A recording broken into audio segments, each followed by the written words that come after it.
So why is collateral important? The conventional view of collateral, which describes the majority of our existing models, assumes that the main friction is the non-pledgeability of cash flows, or the non-enforceability of contracts. In particular, if it's costly to verify resources, if it's too easy to abscond with funds, or if assets are non-transferable, such as human capital, then in such an environment, raising external capital via unsecured debt or equity is impossible. As a result, secured debt is the only available contract, and thus, not surprisingly, collateral matters. It resolves the friction between borrowers and creditors. But in reality, collateral matters even when pledgeability and enforceability are high. The large firms that we study empirically have easy access to both unsecured borrowing and equity financing. And yet collateralized borrowing still retains a prominent role. For financial intermediaries alone, the volume of collateralized borrowing is in the multiple trillions of dollars.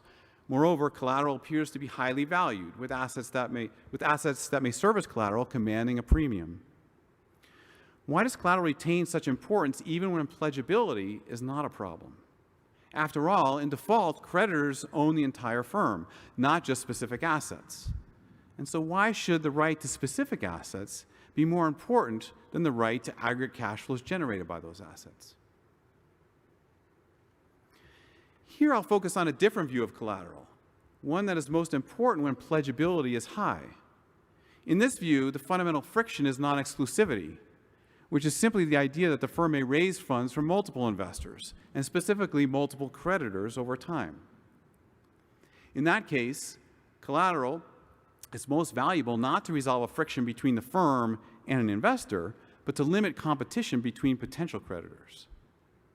This friction in the context of corporate debt has been examined in a number of papers and is clearly articulated in outstanding recent work by Donaldson, Grom, and Piacentino, who contrasted specifically with pledgeability.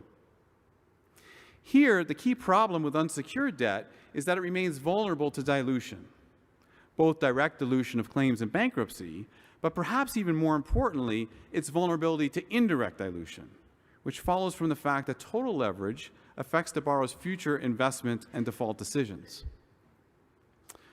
Moreover, as noted by Donaldson et al. And Myers and Rajan, these dilution concerns are more severe when it's easier for the borrower to pledge or to sell assets.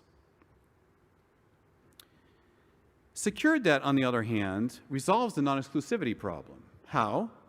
In contract law, there's the concept of the perfection of a security interest, which allows a creditor to establish a claim against the borrower to the exclusion of other creditors, essentially ring-fencing assets from claims by others and thereby establishing superseniority of the claim.